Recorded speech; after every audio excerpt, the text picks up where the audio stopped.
Now, I'm happy to welcome to the show Bamboo Bonsai for the first time. Thanks for joining me, mate. How are you? I'm good. I'm good. How are you? I'm doing good, thanks.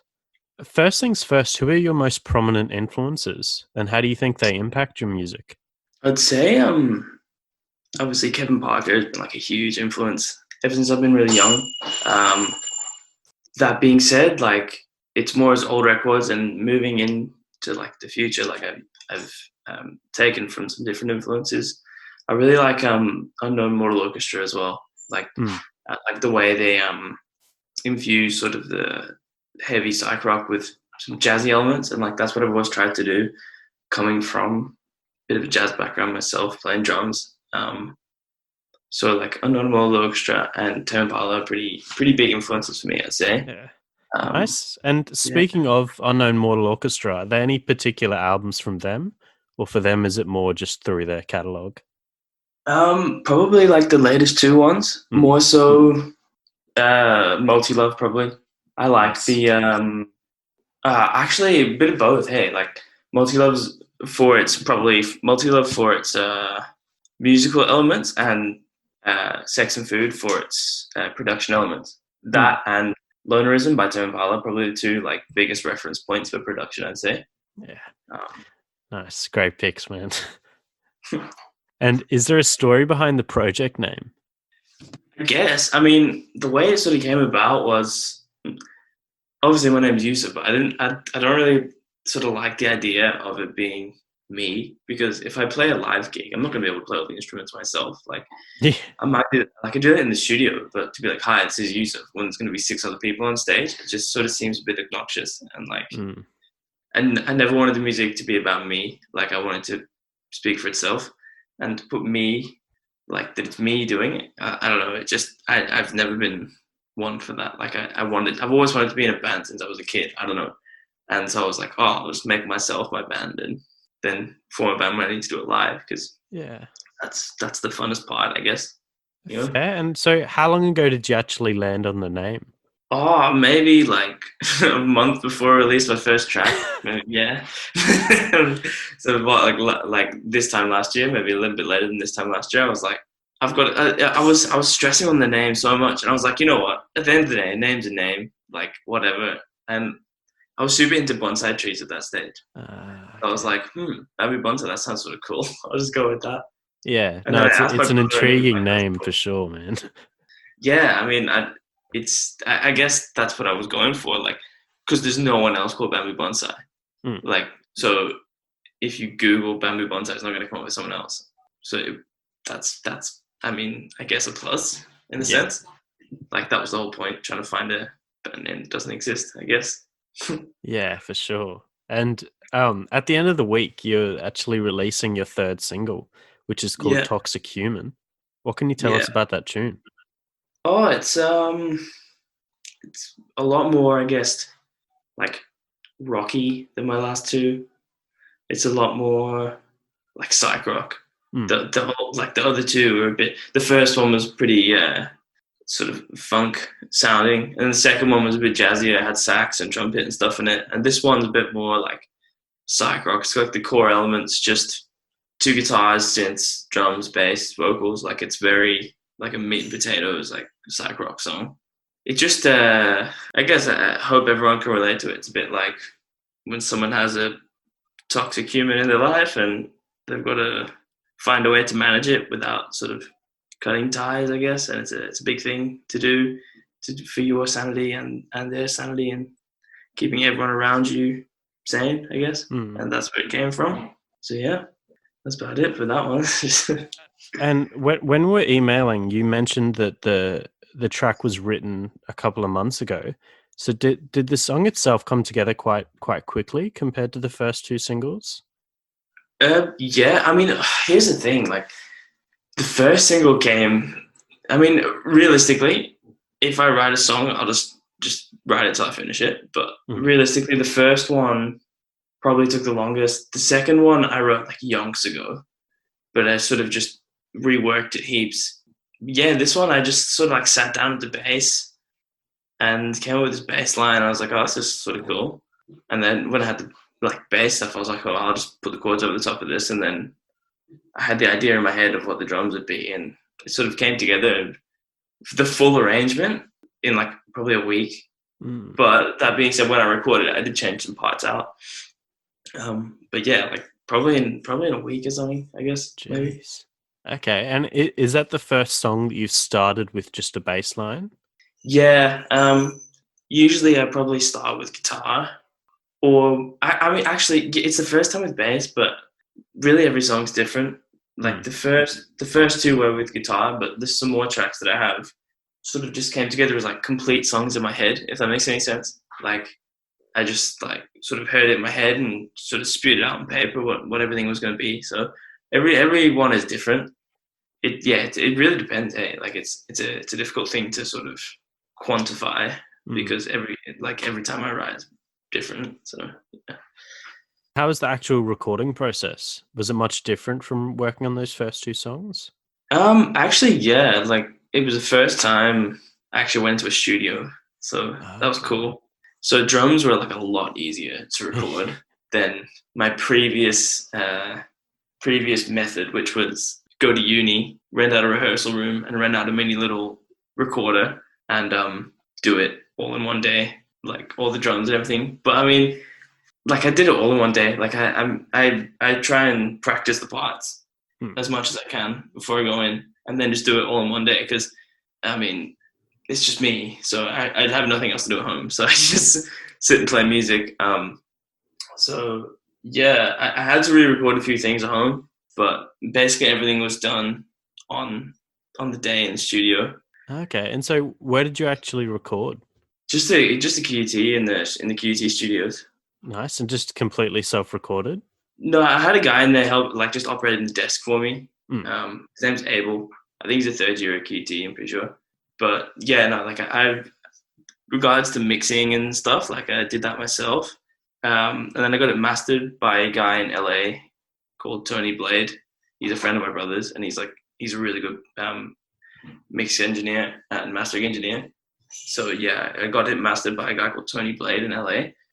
But yeah, produced and mixed it myself, and there was a guy sort of operating the desk for me at QC when I was recording. Nice, and what was the first psych release that made you really fall in love with the genre? Oh, probably I'd say Solitude's Bliss by Tame Impala. I was like 13 years old, and my brother put it on. And at that stage, I just played drums. I didn't play anything else. Like Mm. that was the first instrument I played, and I was just so like, I guess, amazed by all the sounds that like someone could make. Like it just was so irrational in my head. I just didn't understand it, and and I was that sort of really. I heard that song and I was like, oh whoa, like you can do really cool music, and I'd never been exposed to music like that. I'd only been exposed to like what was on the radio, like on the mainstream media, like B105 and stuff. And like that was the first time I'd heard something of that nature. And from there, I guess I started playing. I thought nothing of it for like the rest of the year. And then I was like maybe 14, 15, and I started like hardcore listening to all the Tame Impala tracks. And then when I was 15, like I picked up the guitar, and the first thing I did was go and buy effects pedals. And just I was like maybe playing for like a month, and I just went and bought like 3 effects pedals. And I like googled like what were the most like psyche effects pedals to buy, and I went and I went and bought them, and just started making like psych rock in my room. Yeah. Yeah, and then I guess been trying to write songs ever since, and I'm only sort of getting okay at it now. But like I've been. That's sort of when it started. Because I'd say the Tame Impala tracks like really influenced me. Solitude is Bliss and like the whole Inner Speaker album. It's Mm. pretty influential, I'd say. Yeah, nice. And is there a specific release that you've listened to the most so far this year? One that you just find yourself revisiting? Oh, a few, I'd say. I would say the new like Tomish and Yusuf Days album. That's Okay. been really cool. Especially the track Tidal Wave. Like that's a really cool track. And Yusuf Days, I think, is probably my favorite drummer at the moment. He's super, super, super tight and got really, really, really good feel. And I think that's a lot of the time like something you can't teach. You just have feel like that. He's like super amazing. So I'd say that one. Primal Heart by Kimbra is another one. Mm. I got into Kimbra this year for the first time, and the track Right Direction has been like really cool. So that one. And then a couple of days ago, this a producer called Maxwell from Sydney, he released like a beat tape / album, and that's really really cool as well, because like that's another thing I draw from, not with like Bamboo Bonsai stuff, but like with just making music in general. I really like making lo-fi tracks as well. So that, and then Krangbin, I'd say as well. Krangbin are always on my always on repeat. I just really love the Contour El Mundo. Like that album is just one of my favorite albums of the decade, I'd say. I really like that album and I listen to it all the time. Yeah.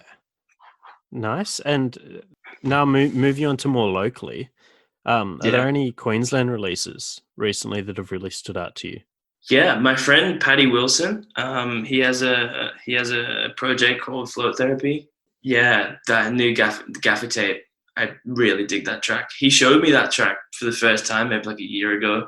I remember we were sitting in his car and he was like, "Oh, do you want to hear this new track I'm gonna release?" And he put it on, and I've been waiting for it to come out ever since. And like I heard it, and I was like, "Damn, this is gonna hit really hard." Yeah, I really dig his music. Black Mannequin, he's an electronic artist from Brisbane. He makes like future garage sort of stuff. Okay. Really, really, really sick. And I think maybe the end of last year, some stuff came out. I really, really dig that music. Sort of, if you ever heard Burial or any sort of that UK garage stuff from the early 2000s, mid 2000s, really good, like really good music. John Marsden, he's my friend also. He just released a new track, and that's really good. Yeah, there's a lot of great like local talent at the moment. I think Brisbane's really a hot spot at the moment. Really, really good. Completely agree, man. And what, in your opinion, is the most underrated Australian album of the last few years? Could just be an album that you didn't think got the love or deserve. Hang on, I'll read that again. What, in your opinion, is the most underrated Australian album of the last few years? Could just be an album that you didn't think got the love or success that you think it deserved. How many years are we talking? Like 5 years or like 2 years? Or... Up to you, man. Whatever makes it easier for you. Yeah, but if you're talking like within 5 years, I'd say Oddball by Boss Moxie. Boss Moxie is super sick. Yeah, and that album was like so amazing. And like I've known Doig from Boss Moxie for a long time because my brother like it was in a band, and like they just knew each other, mutual contacts. And yeah, he's an amazing musician, and Oddball was such a sick album. I used to listen to it so much, and I still put it on now and again. And I went and saw that show they did at the Triffid a few months ago. Oh, and they put in such a great show. They're really, really good. And yeah, that's definitely a very underrated. Or I don't know. I mean, everyone listened to it, like rates it really highly. So I mean, I guess it's just an album that is more people need to listen to because it's really great. It's really, really great. So yeah, for sure. And if you could make the soundtrack or score to any film, television show, or video game, what would you pick and why? Whoa, that's a big question. Oh yeah. I thought of 3 in my brain just quickly. I think. Can I say all 3? Yeah, for sure. I'd say number 1 has to be like Halo. Nice. Halo is just like epic. There's nothing really else you can say. Halo is just. I went through a big phase. 17, maybe 16, 17 orchestral scores, and Halo wasn't one that it's just composed so well. So Halo, I'd say maybe Skyrim is another one. Skyrim's another great orchestral score. Yeah, for sure. And then maybe like a spaghetti western film of some sort. I really, really like spaghetti western music. So like The Good, Bad, and the Ugly, or Fistful of Dollars, or one of those, any of the ones that Ennio Morricone sort of scored in the early 70s, I think. Late 60s, early 70s. Like I love those super minimalist approach with, just like a guitar and electric guitar and like a whip and like people shouting. Like it's super low budget and it just sounds so it's just done so well. Yeah, agree. Yeah. Great picks. And what else can we expect from Bamboo Bonsai in the not too distant future? It's with the whole COVID restrictions, it's a bit difficult. I did want to like do like a substantial release this year, but with the studios being closed, it might have to be pushed back to next year. But I did want to release an album, but it might not happen now with everything, and it depends on the studios open. If the studios open this like soon, I have to record another like 8 tracks, so or it's like another 6 tracks or something. So if the studio's open soon, I'll be able to do it. Otherwise, it might be pushed back to next year. But as soon as venues open, I just want to play gigs. That's another thing. I love playing gigs so much, and it's definitely something that's sort of missing from my life, not being able to play gigs. So I'd say, yeah, hopefully gigs, hopefully another release. Nice. And so all the tracks of that album are written? Yeah. They've all been written. They're all played at the live set. Oh, nice. The live set is but all the tracks are written. They just need to be put down in the studio. But everything's written. And so is there a similar variation between the first 2 singles and this most recent one? Well, everything, I guess, is psyche in nature. Like, everything is going to be sort of coded in reverb and delay and phasers and stuff. But I guess the difference is some are a bit less intensity and some a bit heavier and high intensity. So that's what it comes down to. Like, everything is going to have that sort of psychedelic element to it, but like the first 2 tracks, some are going to be a bit more sort of light or a bit more sort of ethereal, I guess, and then some will be a bit heavier, a bit more in your face. And I try and those are 2 things that I've always loved. Like, I've always really loved, like Boards of Canada and like that super like ambient like psych rock, and then super heavy punk as well, like Ty Segall and the OCs and stuff like that. So those are big sort of influences from both sides, and I try and find a middle ground with everything, trying to just take in as many influences and pull through as many sounds as I can, because that's always like a big thing for me. I really like just experimenting and stuff. So, and lastly, if you only had a few words to describe your latest single, Toxic Human, which few words would you use? I'd say like energetic is a big one. I wouldn't say heavy, but I'd say like to an extent heavy, energetic, heavy, psychedelic, I guess. It's probably the 3 I'd go with.